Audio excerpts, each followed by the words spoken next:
As part of our special celebration with the Cushing Alumni Weekend, big 30 years, we have decided we got to sit in the hall, of course, where else would we sit, and talk a little bit about 30 years. Now, Drew, I'm going to start with you. You're this year's president. For everyone watching, let's have your maiden name and the year you graduated. My maiden name is Drusilla Laird, and I graduated in 1964. Okay, and Lou Griffin, the same for you. It's Lou Griffin, and I graduated the class in 1963. So I feel like I'm in really good company here. Now, I myself, Donna Turner, and I graduated in 1977.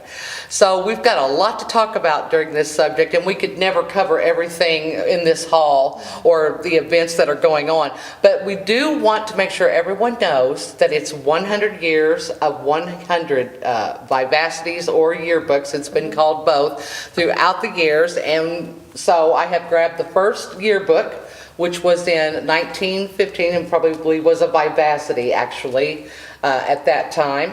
And then I thought a couple other yearbooks of interest would have been the 1976 yearbook, where that was the last year of the old high school that a yearbook was published. And then in 1977 was the yearbook for the what a lot of people around here call the new school, which is really old now because, see, it's 1977. It's not the new school so much anymore. But this was the first yearbook that was published at the new school, to speak of. So 100 years of yearbooks. Do you ladies have anything to add to the yearbook celebration?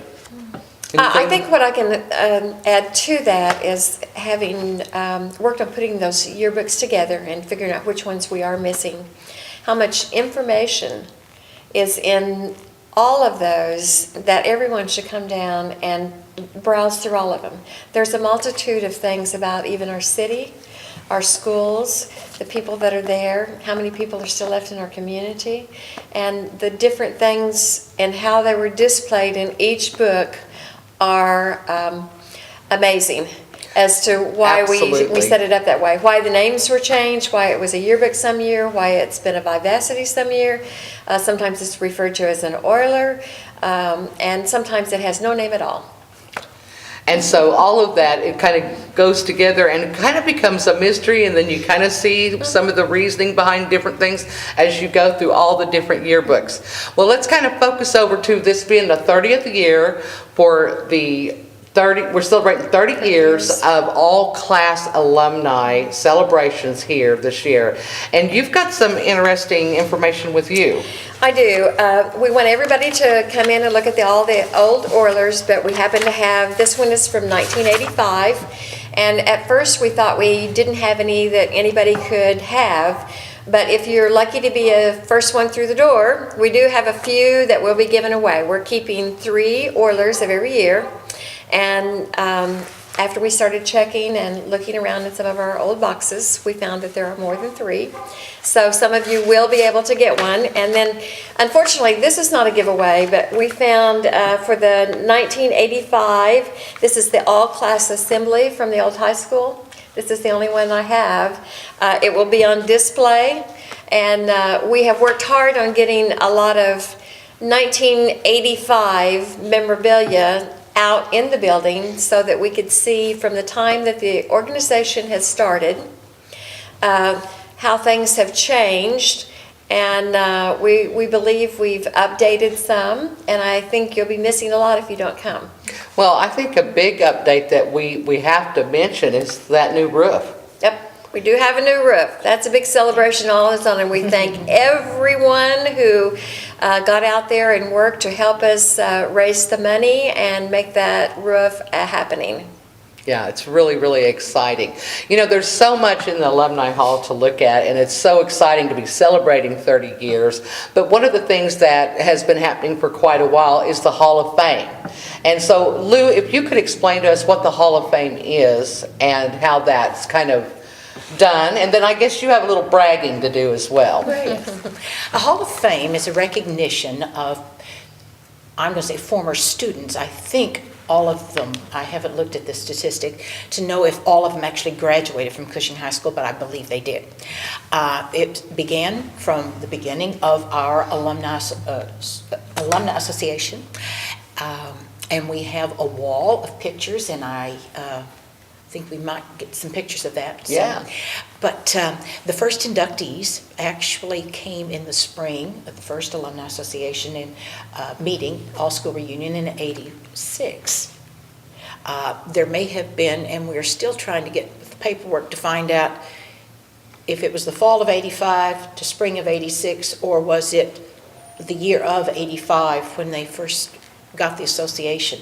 We've got many dates, we've got lots of paperwork, but anyway, the Hall of Fame, first inductee was in 1986. And we have had at least one inductee for each year since, sometimes at least two. Yes. It is done by people sending in applications, giving the information, resume, history. It is to be honoring any of our graduates or any former students of Cushing High School who have done well out in the world beyond Cushing High School. Kind of have their own fame, or even a little bit of world fame, so to speak. Many of them Yes. world famous. We want that, I think kind of one catchphrase is to make Cushing proud of them. Right. And we have that. The one thing I like to brag about, being from the class of 1963, is that we have 3 members of our class who have been inducted into the Hall of Fame. The first one was Larry Bill Williams. At the time, I believe he was president of Northeastern State University. And just a couple of years later, we know him as Morris Allen Pote, who is world renowned his writing of music. Yes. And then a few years past that, Dr. Marvin Payton, who is a well-known heart specialist in the Oklahoma City area. Allen lives in Pensacola, Florida now, and Larry Bill Williams, as we know him, or Dr. Williams, lives in the Tulsa area. But they've all made us very proud to be from our class. And Well, that's pretty exciting, and what an honor for your class to have 3, and you never know when there could be another one. Yes, I mean, we're there gonna could be keep more. going. And the same for all of the classes that have their alumni or people that attended Cushing, is that's a big honor. And we do encourage everyone to find someone in their class that they are extremely proud of and send in the application forms. You bet. So that we can then make a decision about their being inducted into the Hall of Fame. It's open. At this time, I believe the deadline for getting those applications in this year is actually was April 15th. Yes. So around that time of the year, that will always be the case where we have the deadline for Yes, them. it has not Yes. varied much at It all. won't vary much at all. Right, April So 15th. always remember in April, best by April, 1st of April, if you Yes. can have your submission in for a classmate for Hall of Fame, that'll be great. Yes. Now, Drew, we've got several things going on to celebrate this 30th. Let's talk about Friday here at the Hall and what will happen. Friday at the Hall, first I might say that we plan on having the Hall open all week long. So anybody who comes early can start browsing through, looking through, whatever they want to do. Friday afternoon, we plan to have a reception with food in the building. That always brings the Yes. masses. In the building. We're trying to encourage everybody to come in and see all of the updating that we've done on the building. We hope that some of those people, we can encourage them to bring some own memorabilia of their own that they would like to donate. We need some of the younger classes to Absolutely. donate some things.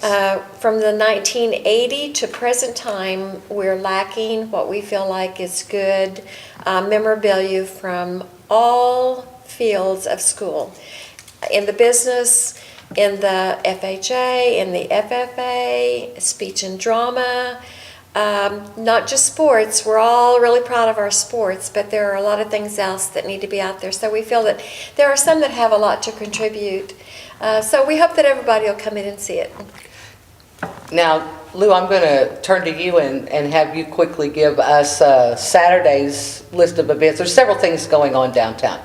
Yes. Early risers, the Lions Club at their hall.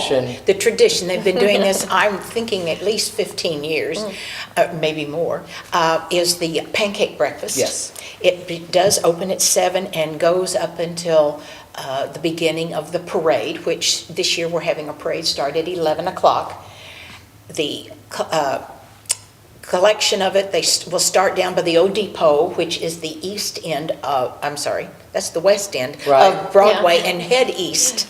As I said, 11 o'clock. Yes. We're hoping to have, we've been looking at trying to make it a nice long parade. There have been some years we've had a relatively short parade, Yes. but we're trying to find a nice long one. We would like people to come in, I'm not sure if float is the word, but Right. any vehicle, something to honor your class, recognize the Right. class. We encourage the classes of the increment of each year Right. that we're celebrating, because we do Absolutely. 5-year increments in recognition. And then there'll be food available, there's going to be music available, all of this live downtown, and then the banquet is that evening with FFA serving the food up. Yes. Just a lot of great Right. stuff happening for the 30th. Well, And ladies, it's at the Elks Lodge, which Yes. is not downtown. Yes, It's the at the only Elks activity, Lodge. you might say, that's not downtown. Okay. And it's going to be out at the Elks Lodge, which is out on east on Highway 33. Yes. Okay. Well, we're out of time, ladies. Thanks for sitting down with me at the Alumni Hall. Be there or be square. Am I right? Yes. And information is under the screen. And get your reservations in.